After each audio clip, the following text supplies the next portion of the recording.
Hello, my name is JoshuaMcgrane. Welcome to the channel. This is actually my first video here, and while I'm new to YouTube, I'm definitely not new to video production or cinematography. In fact, I've been a professional in this field for the last 8 years.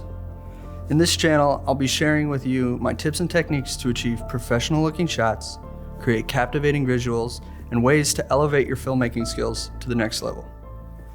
To start this first episode out, I'm going to break down how I shot my channel's intro video. Take a look.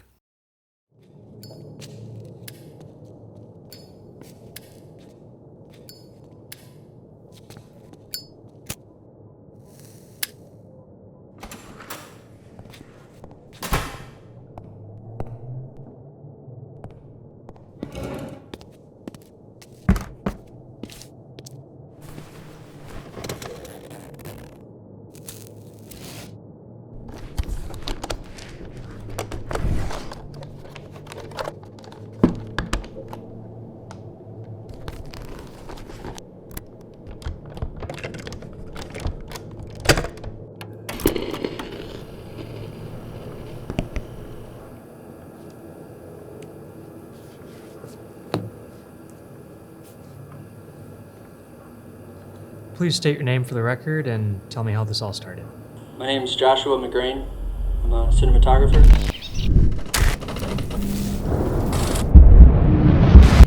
The truth is, I never saw myself creating a YouTube channel. I was under the impression that there was nothing I could say or do that hasn't already been done. But frankly, that's a stupid way to live your life, so here I am. So why a YouTube channel? Well, I started the channel because I had way too many ideas swimming around inside my brain. And I needed to get them out. Seriously, you should see my notes app. Looks like the ramblings of a madman. You ever get an idea and you just can't rest until you work it out? It's like...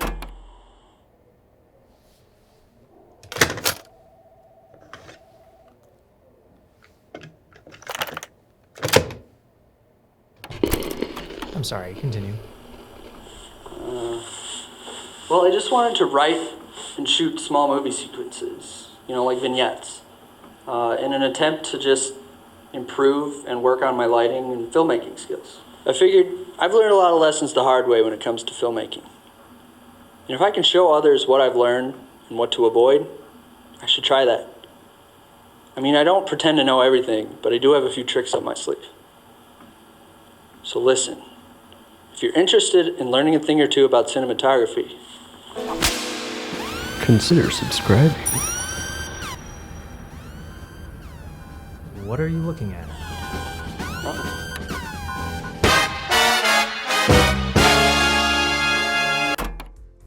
Before I jump into the cinematography breakdown, I have to mention pre-production.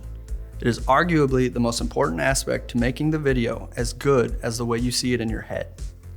However, showing you my pre-production process is not very exciting, so instead, please enjoy this short dramatic reenactment.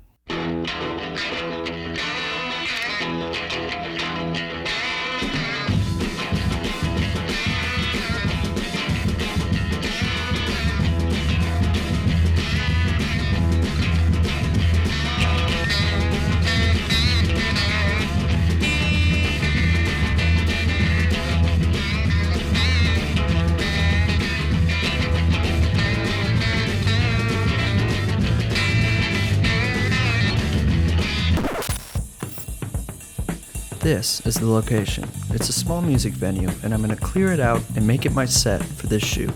I start by making gaff tape flags for this quasar tube to direct the spill of light. I couldn't find a ladder, so here I am doing a very professional job, standing on a table and taping this light to the ceiling. I later found that ladder. As you can see, the gaff tape is doing a decent job at shaping that light. With this newly found ladder, I repeat the process of taping this quasar to the ceiling.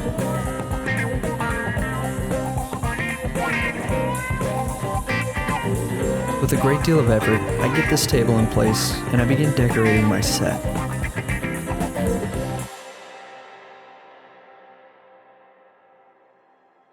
With my lighting and decoration set, I place the camera and I begin to find my frame. I adjust this quasar tube's flag and position.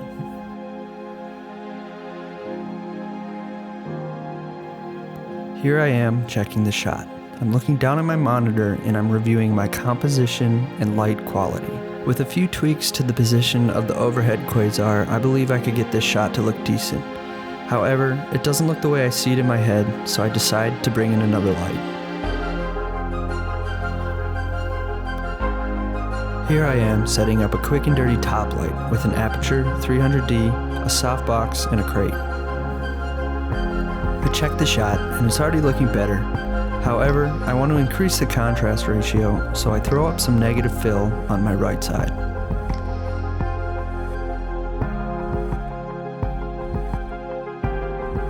This new key light is brighter and softer and allows the overall exposure to come down, creating more contrast. This I can work with. Alright, so the plan for this is I'm like starting up here. I'm like pacing around waiting for the police officer to like come in. So I don't ever talk about what happened that led me into this interrogation. And it's not so much an interrogation like I did something wrong, it's more of like I'm telling my side of the story. That's kind of the context. So I'm like here waiting, and then I like start lighting a cigarette. We'll do a close-up, and then you come in and you're gonna be kind of like silhouetted. So it's like you on this side of the frame and then me on this side of the frame. And then you'll come in and you'll put that leather suitcase down. That's the tape recorder. And then we'll get like some close-up shots of you setting that up and pressing play. And then you'll tell me to sit down. And then I'll sit down and I'll tell you my story, the script. And then from there, we'll film all my scenes from this angle. And then we'll flip the room and we'll film all your scenes from this angle. And then we'll film the outro shot and then we're done. So I was preaching pre-production earlier, and while I had the shoot planned to a T, there are always unforeseeable challenges on every shoot. For this one, I didn't take into consideration the noise in the other rooms in the building. About 10 minutes before I was ready to shoot, a dance studio 1 floor above my location started practicing, meaning music and dancers jumping on hardwood floors 10 feet above my head. It makes capturing dialogue and sound effects impossible.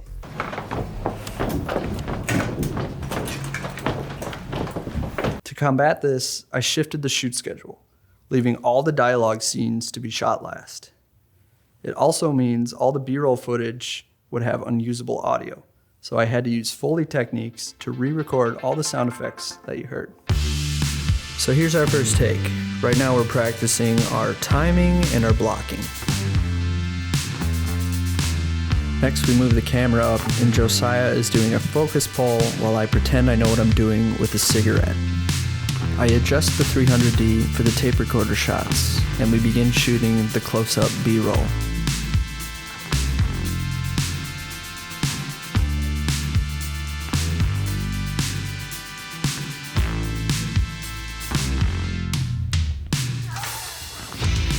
I went a little overboard with these B-roll shots, but they really saved me in the edit by being able to throw in a cutaway to cover up my bad acting.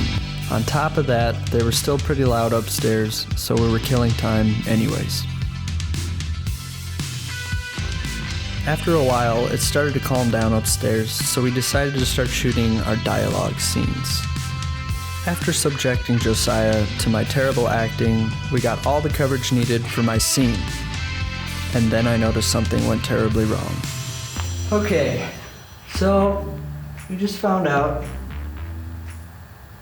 the hours and hours of work we had just done, I was an idiot and didn't press record on the memory card. I mean, I think I have the recording of my voice on my phone, so I could just have bad audio. So it's not like all is lost, but it's not gonna sound good. This might be a little jarring, but it's just a thought.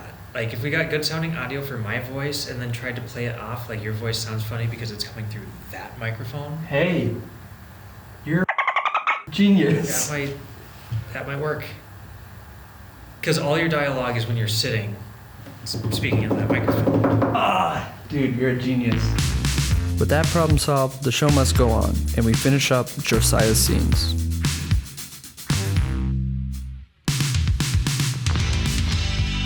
In the last shot of the day, Josiah channels his inner Tarantino and executes this perfect crash zoom. Overall, I'm happy with the end result. Every video you shoot will present challenges and mistakes will be made, but that's also part of the process. The best thing you can do is learn from it and not make those mistakes again. Anyways, that's it. It's my first video. I do plan on making many more videos like this, so let me know in the comments what you think of this format or how I could improve it. And if you made it this far, consider subscribing. Thanks.